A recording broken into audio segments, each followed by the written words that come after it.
justicia. Gritamos por cada desaparecida, que retumbe fuerte. Bueno, comenzábamos Este es un montón y también toda la programación del día de hoy, recordando que es 3 de junio y que estamos cumpliendo los 10 años o llegando a los 10 años de la primera marcha de Ni Una Menos. Y me gustaría que podamos recordar, porque han hecho un video en donde nos lleva a recordar cada vez que pisamos las calles un 3 de junio en estos últimos 10 años para marchar y para seguir visibilizando y pidiendo por Ni Una Menos. Veamos. Acá estuvimos. El 3 de junio de 2015 respondimos a un llamado urgente. Nos encontramos en un grito colectivo. Ni una menos. Salimos a las calles para decir basta de femicidios. Fuimos una marea que abrazó a las sobrevivientes, a las familias, a vos, a mí, a todas. Reclamamos, denunciamos, le pusimos nombre a la violencia y también al dolor. El 3 de junio señalamos que la violencia machista no es un tema de seguridad, es una cuestión pública. El lugar más inseguro puede ser nuestra propia casa. Pedimos acompañamiento, medidas de prevención, cuidado, educación. Estuvimos por vos, por mí, por las que fueron asesinadas, maltratadas, abusadas, por las que pidieron ayuda y nadie escuchó, por las que ni siquiera fueron noticia. Estuvimos con amigas, con familia, con compañeras y compañeros del colegio, de la facultad, del trabajo. Estuvimos con vos, que fuiste sola, pero te sentiste acompañada.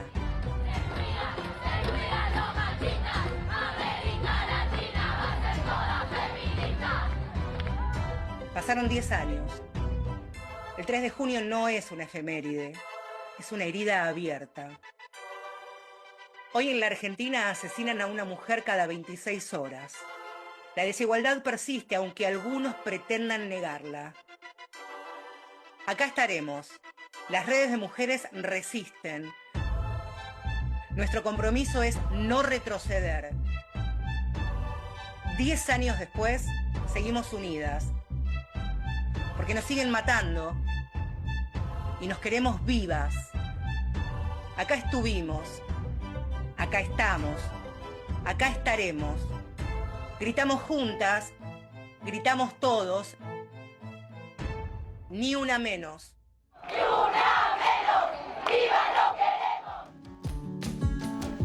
Bueno, y el grito sigue más vigente que nunca. Hoy es una fecha importante porque son los 10 años. El recorrido está marcado ahí en el video, por eso me parecía tan importante que podamos mostrarlo.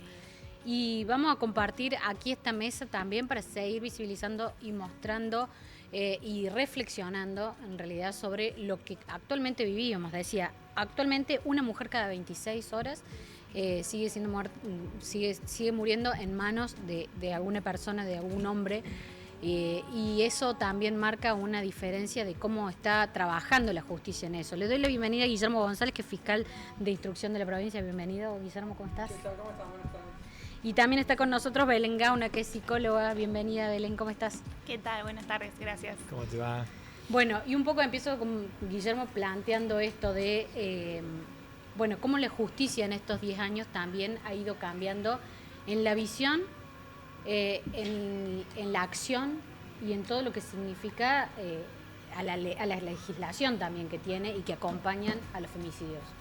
Sí, hay que decir que por suerte tenemos una cultura en Argentina que inmediatamente adhiere a un montón de tratados internacionales con la mejor de las intenciones, como en un primer momento. Y lamentablemente también forma parte de nuestra cultura que en un segundo momento no se toman las medidas y no se hacen las cosas para que haya una tutela judicial efectiva.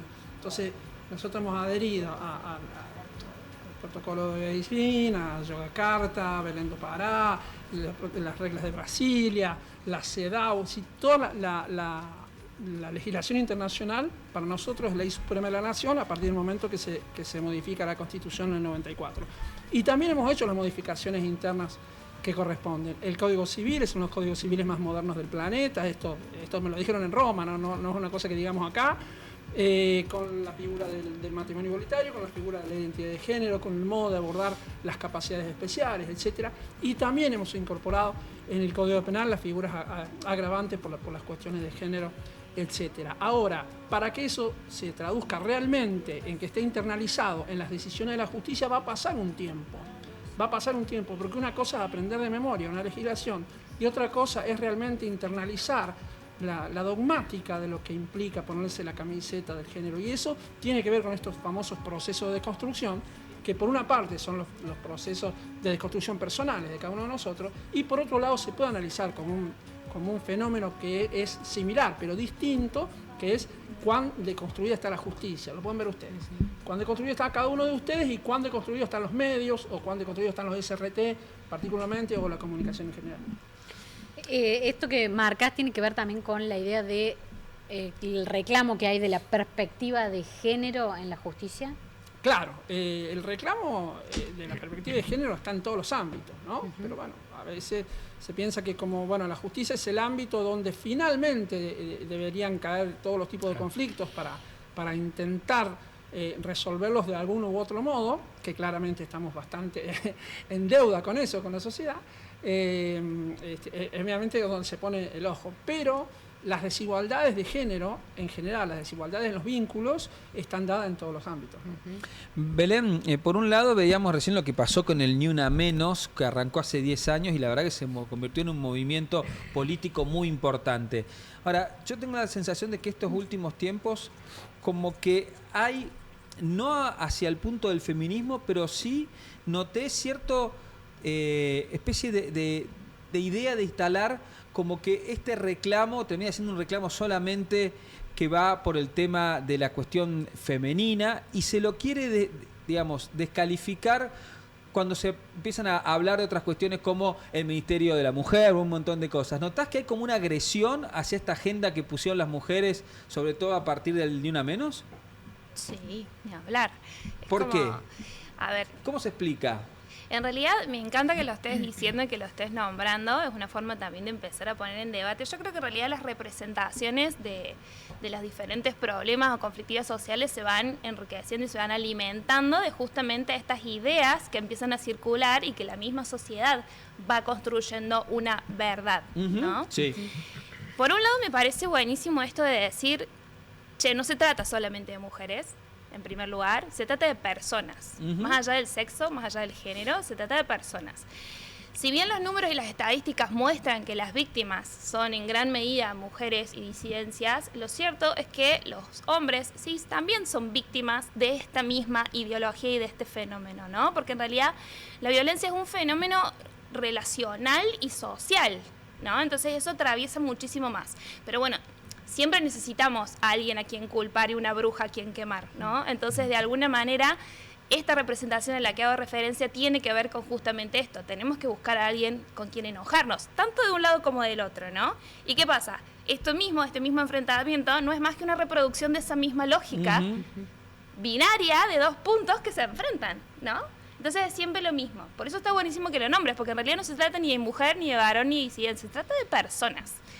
Vos venís con un recorrido también en el centro de varones del Polo y por allí también tenés otra mirada de cómo enfrentan o en qué situaciones llegan también allí los varones. Sí, yo trabajé en el Centro Integral de Varones cuando era Ministerio de la Mujer y actualmente, bueno, tenemos una fundación de la que ella también es parte, que es Fundación Paiwen, y ahí trabajamos con situaciones de violencia y en gran medida con varones que están de alguna manera denunciados o en alguna causa por violencia.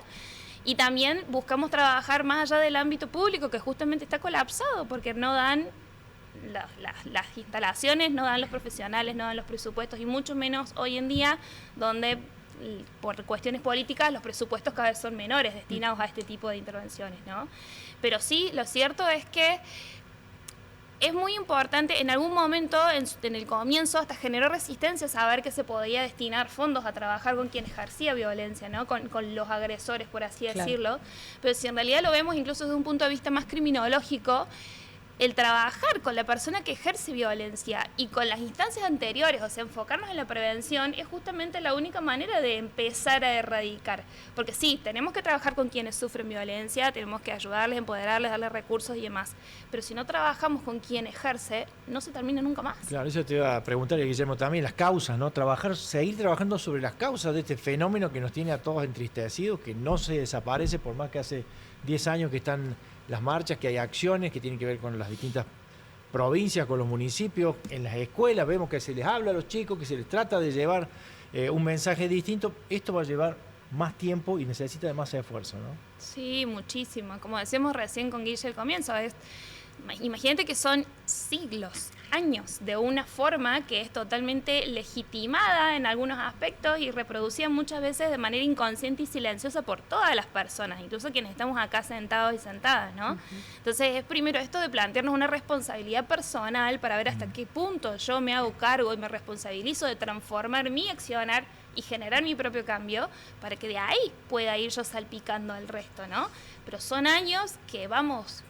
Guillermo, ahí, 10. tomando lo que ella dice, porque lo que sentimos muchos es que hay una especie de frustración, porque venimos tratando este tema, poniéndolo en agenda, los medios, por supuesto, ¿no? Con las herramientas que tenemos, o incluso por ahí este esfuerzo para poder hacerlo en casa, pero uno ve las estadísticas y dice, che, ¿no estamos mejorando? ¿O en realidad es producto de que ese impacto, todavía la cifra nos sigue cayendo muy mal, pero hay algún cambio? Porque a veces yo siento que digo, che, qué frustrante que es esto, que pasan los años y seguimos con las mismas cifras y los medios vamos contando que es acá, que en Sierra Chica, que en Punilla, que en Córdoba. Digo, ¿qué cambió? No, yo creo que cambió mucho. Yo creo que cambió mucho y para mejor. Y que estamos mucho mejor que antes, a pesar de lo que se hable. Las estadísticas hay que analizarlas en un contexto y son mucho más que un número. Fíjate vos, hay números que se dibujan, ustedes lo saben, y hay números que es imposible dibujarlo. El de los femicidios en particular es imposible dibujarlo. Tiene un impacto tan grande en la sociedad y en todo, es tanto lo que impacta, que es un número del cual vos te podés tomar. Por ejemplo, yo les he acercado a ustedes el informe del Registro Nacional de Femicidios que llegó a nosotros entre ayer y hoy, y ves que, por ejemplo, en Córdoba es un número, 17 femicidios, en el año próximo pasado. Pero vos tenés que ver que ese es la punta del iceberg de la nota más impactante, más terrible, la cara más violenta y agresiva de la violencia de género. Pero no te olvides que por debajo de eso hay miles y miles y miles de otros tipos de violencias también ejercidas, también tratadas en distintos ámbitos, en la justicia, o en los ámbitos terapéuticos, como lo de mi compañera María Belén, en muchos lugares, que ahí vemos que hay muchísimo más que antes, pero también entendemos que es porque ahora se ha visibilizado y una violencia que antes estaba naturalizada, ahora determinados grupos vulnerables se paran, se ponen de pie y dicen basta, ¿no? Hay que tener cuidado con ese fantasma que da vuelta. Claro, antes ahora hay más causas que antes. No hay más causas que antes, sí, pero no más hechos que antes. Yo recuerdo hace muchos años atrás, cuando yo ingresé al sistema penal, yo primero estaba en el ámbito de niñez, lo que en esa época se llamaba menor, y después entré en una cámara no criminal. En esa época teníamos X cantidad de homicidios, le llamábamos en ese momento, y la mitad de ellos por año era uno que en aquel momento se le llamaba pasional. Claro. Lo que ahora tratamos como una cosa... Pasional. El crimen pasional. Lo que ahora tratamos como un agravante, en aquel momento era un atenuante. Entonces, de la pena de 8 años a 25 y la pena de 9, de 10, de 11, porque se dio en tal circunstancia. Era un atenuante, porque fíjate la actitud, la mujer lo llevó a esa situación, ¿no? Tenía una sospecha de infidelidad, entonces está como justificado, bueno, se sacó, todo ese tipo de cosas. Pero la cantidad es más o menos parecida a la de ahora. No puedo decir que hay más. Entonces, hay varios análisis para hacer. ¿Vos me decís que entonces en vano al trabajo? No. No. Vos también tenés que comparar con lo que pasa en otros lugares, ¿no?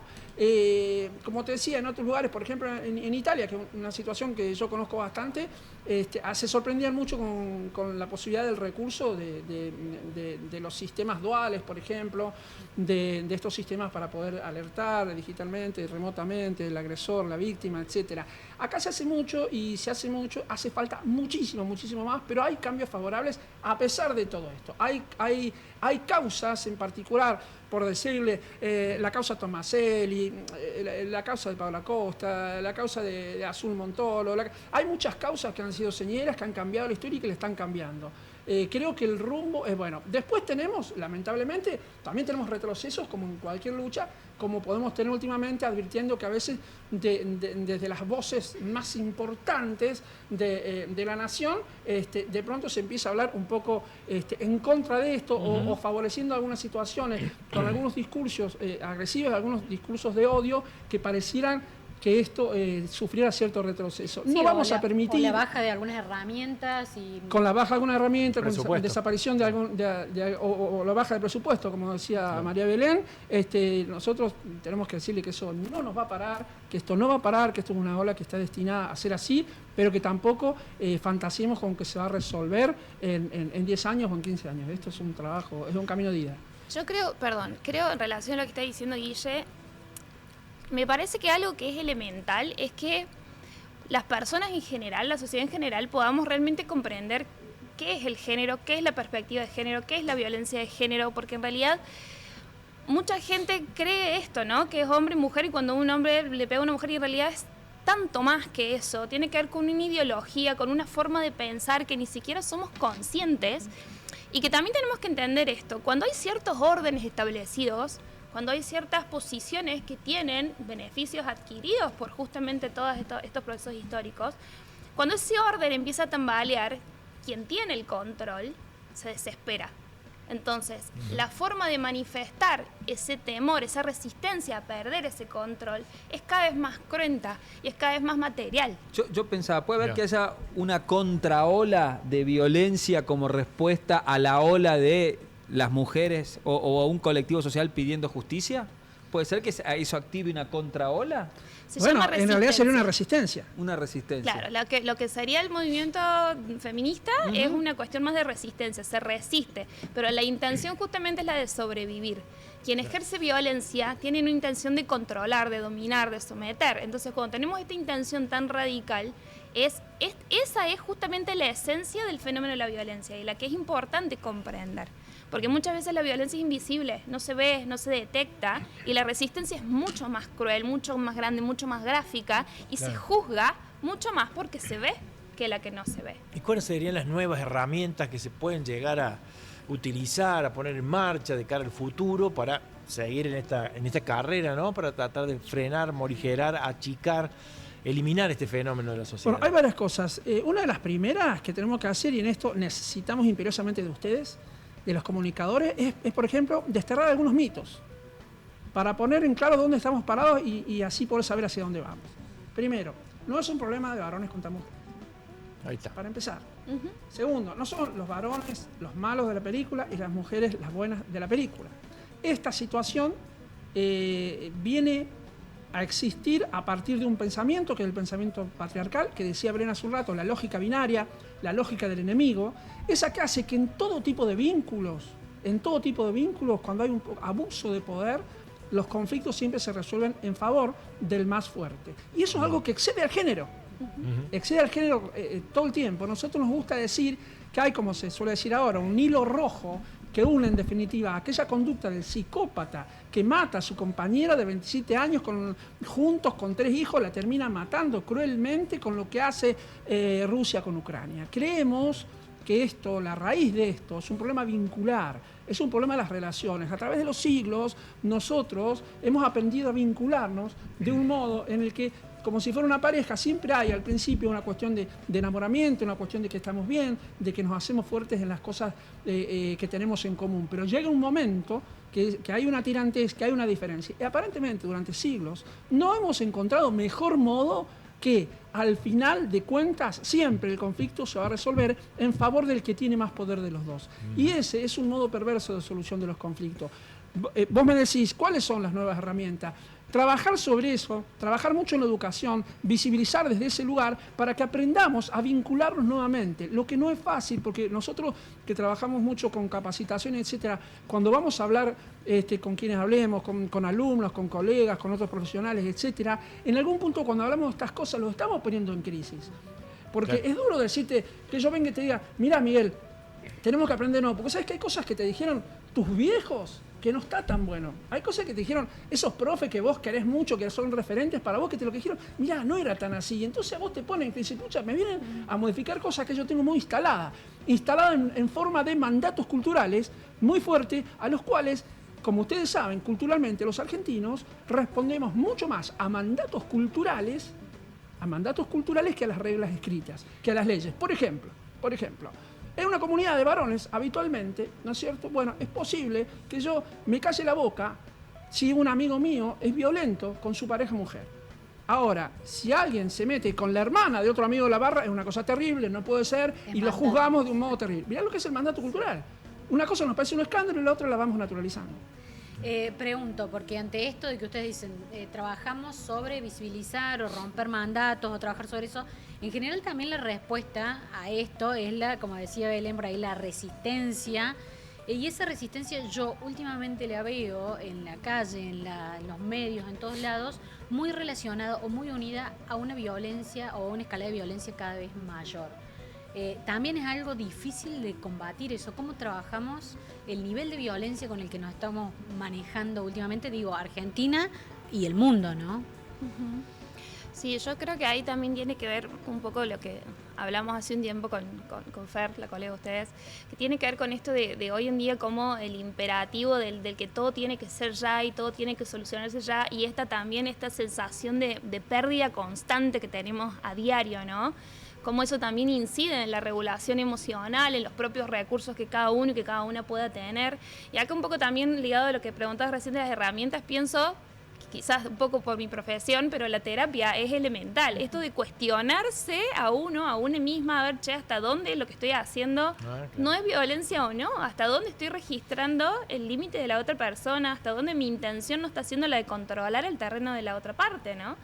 Y un poco tiene que ver con esto. Es una cuestión contextual, como decía Guille, relacional, que fuimos aprendiendo a lo largo del tiempo. Porque la violencia es lo que está por debajo, digamos. Recién decíamos, los femicidios es el punto del iceberg que vemos, y la violencia, que es lo que... La base a través de la cual emergen todos los fenómenos. Claro, en realidad el femicidio viene a ser como la expresión máxima de la violencia, pero la violencia tiene un montón de formas, desde una mirada descalificante hasta una opinión que desvaloriza el trabajo de un colega a modo de chiste, ¿sí? Hasta eso es violencia en un ámbito laboral, y no tiene que ver tampoco con el género, ¿no? Es como, justamente esto, es como una lógica de funcionamiento donde esta relación asimétrica de poder hace que quien está acá arriba domine o controle o someta al que está acá abajo, ¿no? Entonces, hasta que no se rompe esa asimetría, ese para mí es el desafío más difícil. Y creo que en realidad la clave de todo está, primero, en la educación elemental, en el trabajo personal de asumir responsabilidades, y sobre todo en la parte que más poder tiene hoy en día, que son los medios, porque son los que muestran las realidades que existen, ¿no?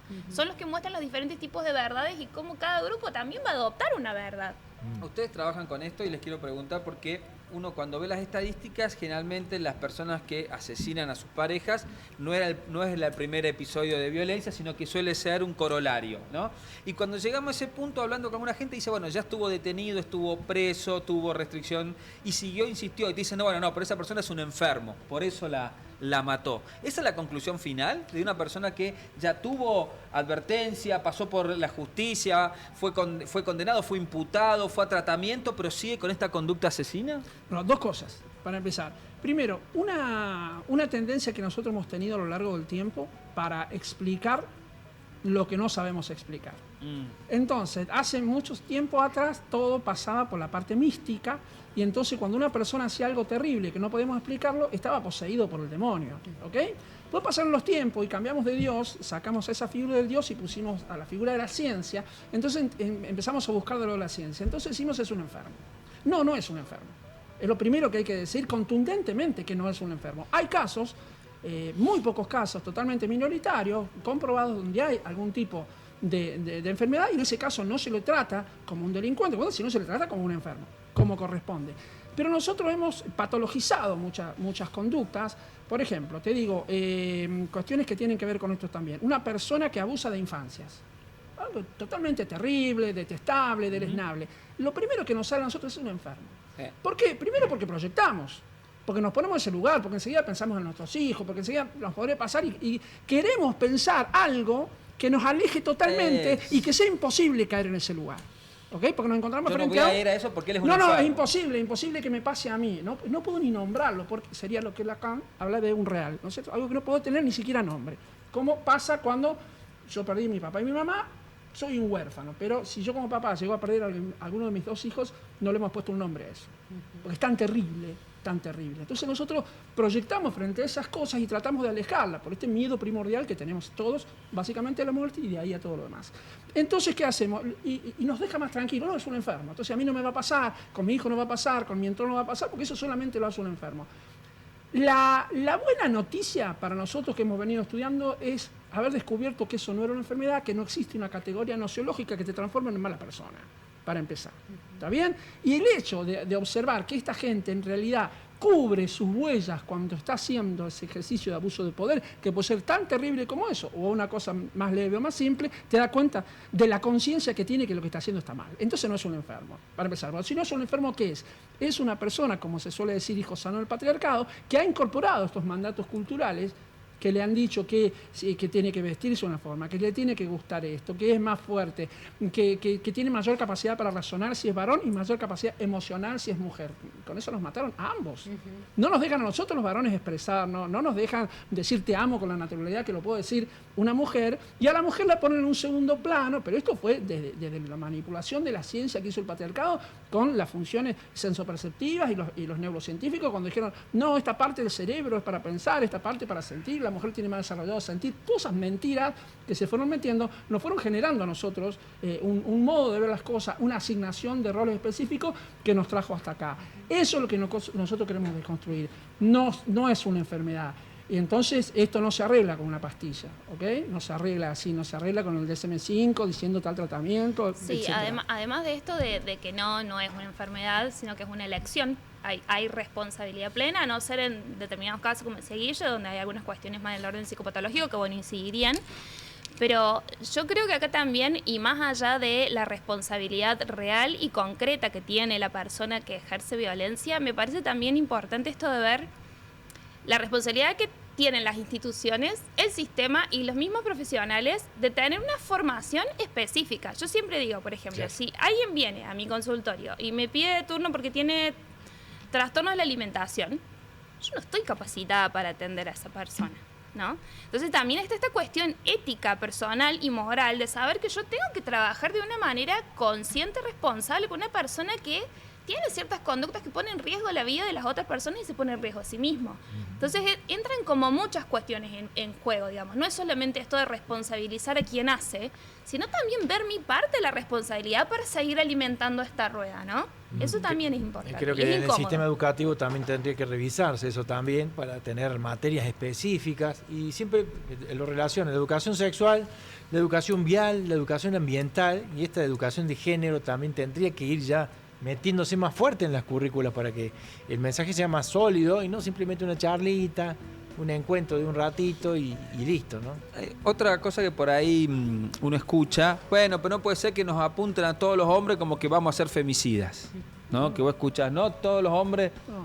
Y hay gente que te lo dice como que se ve atacado por esta mirada respecto de el patriarcado. Bueno, pero porque no ponemos blanco sobre negro y porque pareciera que muchas veces el discurso de quienes militamos por nuevas masculinidades o las compañeras feministas, parece que estuviéramos diciendo que es una cuestión de varones contra mujeres. Fíjate el dato que habías dicho vos hace un rato respecto de los casos, porque vos tenés la estadística que no se puede mentir, la de los femicidios. Después tenés una estadística que se dibuja, ¿viste? Como si fuera el INDEC, ¿no es cierto? Entonces, para ver el precio, claro. Aparte de la leche y la carne, voy a meter un reloj Cartier, voy a meter un avión, cosa que acomode. Podemos pensar que a lo mejor en los hechos medios, en la violencia media, también se puede dibujar algo. Pero hay otra estadística que es imposible de elaborar, imposible de saber, pero los que trabajamos en el campo lo entendemos de algún modo. La pregunta es otra. ¿Cuántas intervenciones del sistema sobre ese psicópata que primero amenazó, que volvió a amenazar, que volvió a pegar, no terminó en un femicidio porque hubo un abordaje adecuado que empoderó a la víctima, que la sacó del lugar, etcétera? Eso no hay absolutamente ninguna estadística en ningún lado. Y te la discuto, porque si no pareciera que todo tienen camino a transformarse en femicida. Totalmente. Y es muy simple, un número es muy fuerte. Tengo miles y miles y miles de denuncias de violencia de género y tengo 17 femicidios.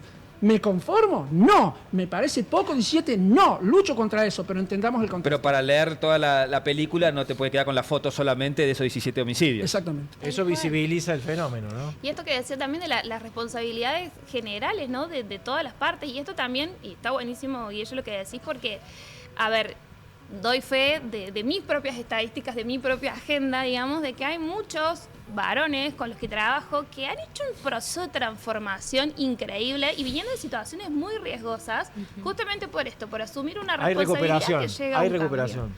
Sí, hay aprendizajes futuro, claro. nuevos, sobre todo. Mirá. Belén Gauna, Bueno. Guillermo González, muchísimas gracias. Nos han dejado también con un halo de, además de repasar las estadísticas, también con algo positivo, con algo de avance, de aprendizaje, de creación general, digamos, el aporte no solamente desde el colectivo de mujeres, sino el aporte de toda la sociedad y un futuro por delante para seguir aportando. Gracias, Guillermo, gracias, Yo me Belén. acuerdo, perdón, Gracias cuando a se ustedes. decía, no se cuentan los aviones que llegan, son noticias los aviones que se caen. Totalmente. Claro, ¿no? acá sería, claro, rige también para... Digo, para tener también una mirada un poco más completa de lo que viene pasando con este fenómeno, que a veces los medios de comunicación, y haciendo el mea culpa que nos corresponde, Totalmente. hacemos ese día la nota, el número grande, y al otro día ya pasamos a hablar de otra cosa sin solución de continuidad. Bueno, Entonces te hoy queda es- eso por hoy- ahí en el inconsciente. Hoy es un día para repasar Claro, todo esto, para ¿no? ponerlo En que completo. por lo menos SRT Media está en ese lugar, en repasar, Totalmente. en buscar esto, en buscar también un mensaje positivo para el resto de los años que nos quedan para adelante